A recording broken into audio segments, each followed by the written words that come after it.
सिर्फ TV9 पर।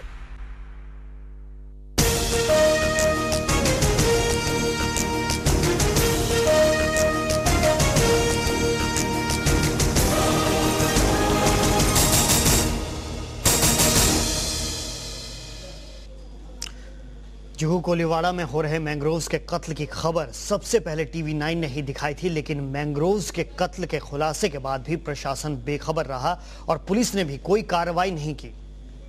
TV9 ने ही पहल करते हुए एक स्थानीय NGO की मदद से सांताक्रूज पुलिस स्टेशन में रिपोर्ट दर्ज कराई है।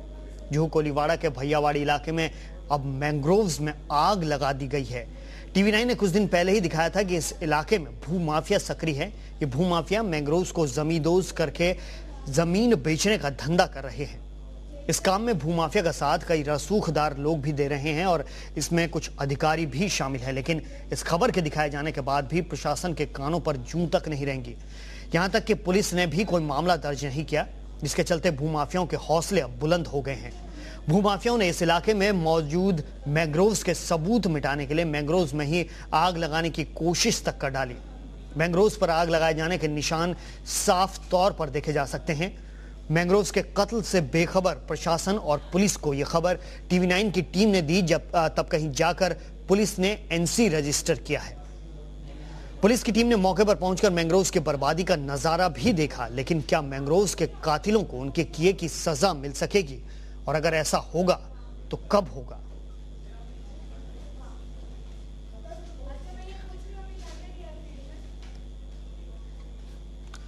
तो जुहू कोलीवाड़ा के भैयावाड़ी इलाके में भूमाफियाओं ने मैंग्रोव्स को भी नहीं बख्शा है। रुपए कमाने के लालच में वो पर्यावरण से भी खिलवाड़ करने से नहीं चूक रहे हैं। हाईकोर्ट ने मैंग्रोव्स काटने वालों पर कड़ी कार्रवाई के आदेश दिए हैं। सरकार भी मैंग्रोव्स को बचाने का वादा करती है, लेकिन इसके बावजूद जुहू कोलीवाड़ा के इलाके में मैंग्रोव्स को आग लगाने की कोशिश की गई। जुहू कोलीवाड़ा के भैयावाड़ी इलाके में अभी भी मैंग्रोव्स मौजूद हैं, लेकिन ये मैंग्रोव्स काफी कम है। लेकिन ये बताने के लिए पर्याप्त है कि यहाँ कभी भारी तादाद में मैंग्रोव्स हुआ करते थे और खाड़ी का खारा पानी यहाँ पर आकर इन्हें जिंदगी देता था। अभी हालत यह है कि लैंड माफियाओं ने यहाँ पर कब्जा करने के लिए, जमीन को कब्जे में लेने के लिए अपने हाथों से यहाँ पर जो मिट्टी डाली हुई है, और उनका जब बस नहीं चला तो उन्होंने मैंग्रोव्स को जला भी दिया। TV9 ने हाल ही में खबर दिखाई थी कि इसी इलाके में मैंग्रोव्स थे और इस इलाके में उस वक्त तक आग नहीं लगाई गई थी, लेकिन जैसे ही खबर प्रसारित हुई उसके बाद लैंड माफियाओं ने सबूत मिटाने के लिए कि मैंग्रोव्स यहाँ नहीं थे, मैंग्रोव्स को ही जला दिया। आप देख सकते हैं कि किस तरह से मैंग्रोव्स के पत्ते काले हो चुके हैं और सूख कर गिर चुके हैं। और भी दिखाते हैं कि ये जो जमीन का एरिया है, यहाँ पर जो काली राख पड़ी हुई है, ये मैंग्रोव्स के कुछ बचे हुए हिस्से हैं जो साफ बयान करते हैं कि इनके साथ कितना बड़ा जुल्म हुआ है, इन पर अत्याचार हुआ है। पीछे की बस्ती पर यदि नजर डालें तो दूर दूर तक आपको बस्ती ही बस्ती नजर आएगी। ये सारी बस्ती इल्लीगल तरीके से बसाई गई है, लेकिन यहाँ पर रहने वालों के लिए मूलभूत सुविधाओं का अब तक बंदोबस्त नहीं हुआ है। लेकिन बावजूद इसके पूरे हाई कोर्ट और सुप्रीम कोर्ट के निर्देशों की अवहेलना कर दी गई है और इसके बाद इनकी जिंदगी खतरे में है। कैमरा पर्सन नरसिंह के साथ अजीत उज्जैनकर, TV9। अजीत उज्जैनकर जुड़ रहे हैं हमारे साथ, कुछ लोग भी हैं उनके साथ। अजीत, जो जुहू कोलीवाड़ा का इलाका है भैयावाड़ी, वहां पर मैंग्रोव्स को आग लगाने की कोशिश की गई है, कौन है ये लोग? जी, जहां तक सवाल है, भैयावाड़ी में जो मैंग्रोव्स का कत्लेआम हुआ है, वहां के स्थानीय NGO जो लोकाधिकार NGO है इसमें सक्रिय था। आइए उन्हीं से बात करते हैं। आखिर इस पूरे मामले में मैंग्रोव्स के कत्ल करने में कौन से ऐसे लोग हैं जो शामिल हैं? सबसे पहले मैं बता दूं, ये 3 लोग हैं मैं जिनको बड़ी मुश्किल में फ़ोटो लेकर आया हूं। एक है रमाकांत गौड़े, दूसरे हैं नितिन गौड़े और तीसरे हैं ये कुणाल गौड़े। इनके साथ साथ में और भी 5-6 लोग हैं जिनका मैंने NC कराने में नाम दिया है। बड़े अफसोस की बात यहाँ पर है कि हमने 4 दिन पहले जब TV9 के साथ में वहाँ दौरा किया था और वहाँ सब आपका जब ये रिले हुआ, उसके बाद भी हमारा जो सांताक्रूज पुलिस स्टेशन है नहीं जागा। अगर वो जाग गया होता तो मैं समझता हूँ जिस तरीके से पिछले 2 दिन से मैंग्रोव्स को जलाने का काम किया जा रहा है, उनको पूरा ख़त्म करने का काम किया जा रहा है, शायद आज वो नहीं होता। और वो झाड़ जो मैंग्रोव्स के रूप में हमारे साथ में थे वो आज भी होते थे। लेकिन सबसे बड़ी बात यह है कि प्रशासन को बताने के बाद भी वहाँ के जो विट ऑफिसर हैं मिस्टर हेगड़े, उनको बोलने के बाद भी उन्होंने उस पर कोई कार्रवाई नहीं की, और बल्कि जो कुणाल गौड़े, ये पूरा गौड़े जो इनका पूरा ग्रुप है, ये ग्रुप ने मिलकर रात में 12 बजे के बाद वहाँ पेट्रोल डालकर बाकायदा उनको जलाया और हमें मतलब कानून को ठेंगा दिखाया कि कानून हमारे सामने कुछ नहीं है, पुलिस को तो हम हमारी जेब में रखते हैं। यानी साफ है कि पुलिस को अपनी जेब में रखते हैं, ऐसा आरोप तीनों भाइयों पर है कि तीनों ने मिलकर अपने साथियों के साथ ये मैनग्रोव्स का सफाई किया। और भी कई लोग हैं जो गावड़े बंधुओं के आतंक से परेशान है, उन्हीं से बात करते हैं। किस तरीके से परेशान करते हैं ये लोग? ते बघ, आम्हाला त्रास करतात, आम्ही चालायला नको, रस्त्यामध्ये दंगा करतात, हां, आणि रिक्षावर मारतात, बायकांना चालायला नको, त्यांचंच राज चाललेलं आहे तिकडे, आणि ते लोक आपल्याला बोलतात तुम्ही कशाला मध्ये पडता, आमचं तुमचं काय नाही तिकडे, त्यांचं काय तिकडे, त्यांचं काय, सर्वांचं आहे ते, सर्व कोली लोकांचं आहे तिकडे, त्यांचं। यानी कोलियों का साफ कहना है कि उनका इलाका है, उनका एरिया है, वहाँ मच्छी मार के जरिए अपनी रोजी रोटी कमाते थे, लेकिन वहाँ इंक्रोचमेंट करके मैनग्रोव्स को भर के, वहाँ से मैनग्रोव्स को काट के, जी बिल्कुल बिल्कुल अजीत, यहाँ पर हाई कोर्ट ने आदेश दिया है। सरकार भी अपने आप को मैंग्रोव्स के मामले में काफी संजीदा दिखाने की कोशिश करती है, लेकिन जो प्रशासन है, और जाहिर तौर पर सरकार के अंडर ये प्रशासन काम कर रहा है, वो कहीं ना कहीं इसकी मिली भगत साफ नजर आ रही है और लापरवाही भी दिख रही है।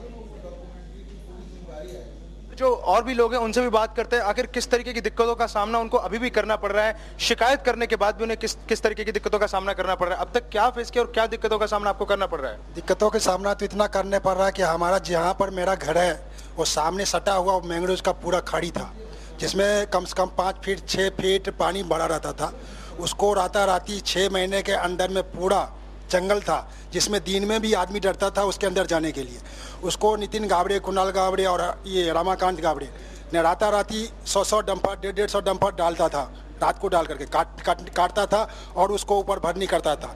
अगर ये बात 6 महीना हमने एप्लीकेशन लिख करके कमिश्नर को, असिस्टेंट कमिश्नर को, माननीय सांसद गुरदास कामा जी को, माननीय विधायक अशोक भाऊ यादव जी को, सबको हमने दिया, लेकिन वो मैंने जब अशोक भाऊ यादव जी बोले कि मैं इसके ऊपर कार्रवाई करता हूँ, उसने एप्लीकेशन तैयार किया और माननीय KB हेगड़े साहब को, जो पुलिस बीट ऑफिसर है, उनको बोला कि आप इसके ऊपर कार्रवाई कीजिए, तो भी नहीं वो कुछ कार्रवाई किया। और हम ही लोगों को उल्टे बोलता है तुमको अंदर डाल दूंगा अगर तुमने ऐसा बात किया तो। यानी एक तो चोरी, ऊपर से सीना चोरी, लगातार शिकायतों के बाद भी, शिकायतें करने के बाद भी पुलिस ने कोई कार्रवाई नहीं की, यहाँ तक कि मामला भी दर्ज नहीं किया। उल्टे जो कंप्लेनेंट है, शिकायत करता है, उन्हें झूठे केस में फंसा देने की धमकी तक दी। और भी कई महिलाएं उनसे बात करते हैं और पूछते हैं कि उन्हें किस तरीके की दिक्कतों का सामना करना पड़ रहा है। और मेरे को, मैं जैसे खड़ा उधर रहता हूँ, बोलता है तू इधर खड़ा हो क्या करता है, तू जा इधर से, रात रात का आता है मेरे को, बोलता है तुमको मैं बलात्कार करूंगा, लेके जाएगा, ब्लाउज फाड़ दिया मेरे को, साड़ी फाड़ दिया, सब कुछ रखे लाए, मार के भी गया, कान में सोना था वो भी गिर गया। मैं गया चौकी में, मेरे कंप्लेंट नहीं लिया, बोला तू लोग झूठ बोल रहा है, तू लोग जाओ इधर से। रात रात के खाड़ी काट काट के सब भरनी करता है, पानी में वो सबटा भरनी करके झाड़ काटता है, सब कुछ करता है उधर। जैसे बच्चों भी जाता है तो बच्चों भी को मारता है। सब ऐसा ही नहीं कि इन्होंने शिकायत दर्ज कराने की कोशिश की और शिकायत दर्ज की गई, दर्ज बिल्कुल नहीं की गई शिकायत इनकी, और साथ ही साथ इन्हें धमकियां भी दी जा रही हैं अब शिकायत दर्ज कराने के बाद। बिल्कुल बिल्कुल, यहाँ पर जिस तरह से ये लोग कर रहे हैं, और महिलाएं, यहाँ पर बड़ी अजीब सी बात है कि महिलाओं के साथ अभद्रता ये लोग कर रहे हैं, और इन लोगों का कहना है कि गुरदास कामत जो कि सांसद है उन तक ये पहुंच चुके हैं, विधायक तक ये पहुंच चुके हैं, कमिश्नर तक और एडिशनल कमिश्नर तक ये पहुंच चुके हैं, लेकिन कोई भी कार्रवाई नहीं करा। ऐसी क्या मजबूरी है इन लोगों की, आखिर क्यों ये कार्रवाई नहीं कर रहे हैं? देखिए, जहां तक सवाल है इनकी कार्रवाई ना करने का, इन्हीं लोगों से जानते हैं कि ये जब जाते हैं वहां पर तो पुलिस का क्या रिएक्शन होता है, क्या बर्ताव होता है। असल में मेन वजह सबसे बड़ा भ्रष्टाचार है, क्योंकि वो जो ये फैमिली है वहाँ पर मैंग्रोव्स को ख़त्म करने के बाद वहाँ पर पड़ने ये सब डाल के वहाँ पर छोटे छोटे झोपड़े के रूप में बनाते हैं, और इनका इतना ज़बरदस्त आतंक है कि एक झोपड़ा ये एक बार बेचते हैं, 6 महीने बाद, साल भर बाद उसी झोपड़े को, जिस झोपड़े में जो बेचा गया है उसको मारते हैं। रात के करीब 2 बजे के आसपास उनको ज़बरदस्त तरीके से मारते हैं और उनको घर से बाहर निकालते हैं, सामान उमान का सब उठा के फेंक देते, फिर अगले दिन सुबह को वही 3 गुना पैसे में वो दूसरे को बेचते हैं। मसला एक यहाँ पर ये आता है कि यहाँ पर हमारे जो एरिया में पुलिस स्टेशन है, शांतागुज पुलिस स्टेशन, वहाँ जब जाते हैं, भ्रष्टाचार नजर आ रहा है कि किस तरह से यहाँ पर भ्रष्टाचार पैर पसार चुका है, और इसमें जो है बड़े बड़े लोग मिले हुए नजर आ रहे हैं। पूरा प्रशासन, यहाँ पर जो तंत्र है वो बिल्डरों के लिए काम कर रहा है, जो कि जमीन पर कब्जा जमाना चाहते हैं, लेकिन अब ये लोग मिलकर इकट्ठे हुए हैं और अब ये आवाज पहुंचाना चाहते हैं, ये लड़ना चाहते हैं उन मैंग्रोव्स के लिए, जिनके लिए सरकार दावा करती है कि सरकार उनकी रक्षा करेगी। करेगी, सरकार पर्यावरण की रक्षा करेगी।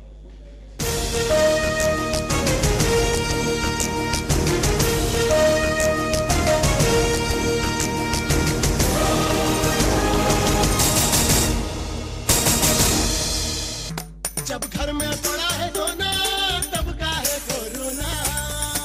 मनापुरम गोल्ड लोन, अब लाइफ बनाए आसान।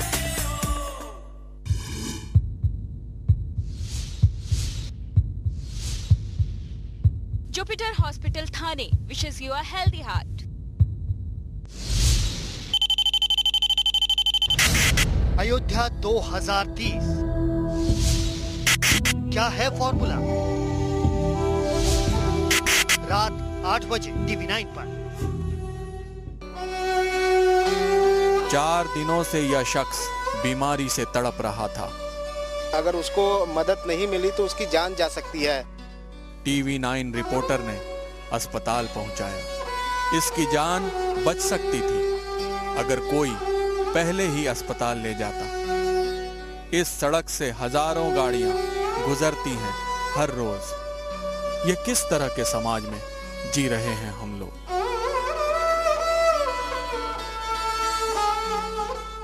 उल्हासनगर में कब्रिस्तान की जमीन पर बेईमान बिल्डर की नजर। अधिकारियों की करतूत की वजह से भ्रष्टाचार शब्द खुद को शर्मिंदा महसूस कर रहा है। आरक्षण के साथ अगर छेड़छाड़ करने की कोशिश की गई, उल्लासनगर का मुस्लिम समाज पूरा का पूरा महानगर पालिका को कब्रिस्तान बना देगा। अगर आपको कमीशन की जरूरत पड़ती है तो हमारा उल्लासनगर का मुस्लिम समाज आपको कमीशन भी देने के लिए तैयार है। अब कब्र चाहिए ही चाहिए, क्योंकि अब सब्र नहीं है। कब्रिस्तान के लुटेरों को बेनकाब कर रहा है TV9।